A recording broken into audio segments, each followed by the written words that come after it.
قوم عاد پہاڑ کی طرح قد و قامت رکھنے والے لوگ جنہوں نے عظیم ستونوں والے شہر کو آباد کیا تھا۔ انہوں نے ایسی کیا بدعمالیاں کی تھیں جس کی وجہ سے ان پر عذاب الہی نازل ہوا۔ اس عذاب میں تاریخ کی سب سے طاقتور ترین قوم کو کیسے تباہ کر دیا گیا۔ یہ وہ زمانہ تھا جب عظیم طوفان و سیلاب تھم چکے تھے اور حضرت نوح علیہ السلام کشتی سے زمین پر اتر آئے تھے۔ حضرت نوح علیہ السلام نے اپنے 3 بیٹوں کو دنیا کے مختلف حصوں میں روانہ کر دیا تاکہ دنیا میں انسانی آبادی دوبارہ پھیلے۔ یہ بیٹے سام سرزمین عرب میں آ کر سکونت پذیر ہو گئے، جہاں ان کی نسلوں میں اضافہ ہوا اور جزیرہ عرب میں سامی نسل کی ابتدا ہوئی۔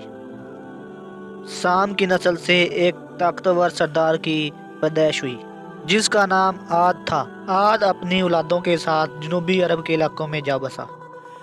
اس علاقے کو صحرائے اقاف کہتے تھے، جہاں ریت کے بڑے بڑے اور بلند و بالا ٹیلے تھے۔ عاد یہاں آ کر اپنی اولادوں کے ساتھ آباد ہو گیا اور یہاں اس کی اولادوں میں 13 قبیلے آباد ہوئے۔ یہ لوگ قوم عاد کہلائے، جنہوں نے یہاں ایک طاقتور حکومت کی بنیاد رکھی اور تقریباً 1500 برسوں تک یہاں آباد رہے۔ انہوں نے اس بنجر صحرا کو اپنے زور و بازو اور محنت و مشقت سے سرسبز بنا لیا اور یہاں خوبصورت بستیاں بسائیں۔ قوم عاد دنیا کے سب سے لمبے اور طاقتور لوگ تھے۔ ان کے متعلق کہا جاتا ہے کہ وہ ایک ہاتھ سے ہی درخت کی جڑوں کو اکھاڑ دیتے تھے اور وہ کبھی بوڑھے نہیں ہوتے تھے۔ ان میں ایک شخص 1000 سال کی عمر پاتا تھا اور انہیں کبھی کوئی بیماری نہ ہوتی تھی۔ قوم عاد کا زمانہ 2000 سال قبل مسیح مانا جاتا ہے۔ انہوں نے احقاف میں پہاڑوں کو کاٹ کر عالیشان محل بنائے تھے اور لمبے لمبے ستونوں کو تراش کر اپنی بستیوں کو عظمت کا ثبوت دیتے۔ اس لیے انہیں 1000 ستونوں والے شہر کی قوم بھی کہا جاتا ہے، جس کا مرکز حضر موت کا علاقہ تھا۔ قوم عاد کھجور کے باغ کے مالک تھے اور کھیتی باڑی کرتے تھے اور چٹانیں کاٹ کر بڑی بڑی نہریں جاری کی تھیں۔ اس قوم کو اس دور کا سپر پاور کہا جائے تو یہ غلط نہ ہوگا۔ قرطبی کی روایت کے مطابق حضرت ابن عباس کا بیان ہے کہ قوم عاد کا لمبے قد والا آدمی 500 ذراع کا ہوتا تھا اور ان میں سب سے چھوٹے قد والا آدمی 300 ذراع کا ہوتا تھا۔ یاد رہے کہ 1 ذراع موجودہ پیمائش کے مطابق 1.5 فٹ کا بنتا ہے۔ ان تمام رحمتوں اور نعمتوں کے باوجود قوم عاد اللہ تعالیٰ کی نافرمان ثابت ہوئی اور دنیا کی مال و دولت اور طاقت نے انہیں سرکش بنا دیا۔ لہٰذا طوفان نوح کے بعد قوم عاد ہی وہ قوم تھی جو کفر و شرک میں مبتلا ہو کر بتوں کی پجاری بن گئی۔ ان کے 3 مخصوص بت تھے جن کا نام حمود، حب اور سمد تھا، جن کی وہ پوجا کرتے تھے اور ان سے مرادیں مانگتے تھے۔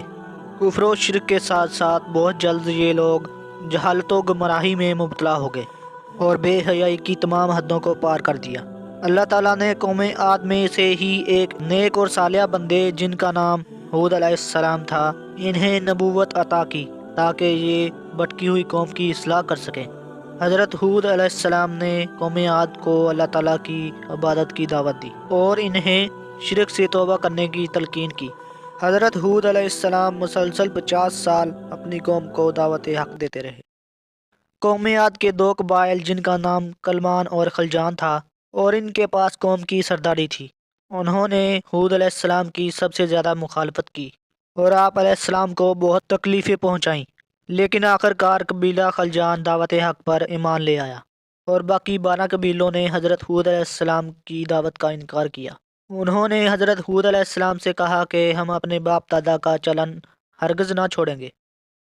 وہ غرور و تکبر میں ڈوب گئے اور اللہ تعالیٰ کو للکارا اور کہا کہ اگر ہم سے بھی کوئی طاقتور ہے تو اسے لے آؤ۔ لہٰذا اب قوم عاد پر عذاب کا فیصلہ قریب تھا۔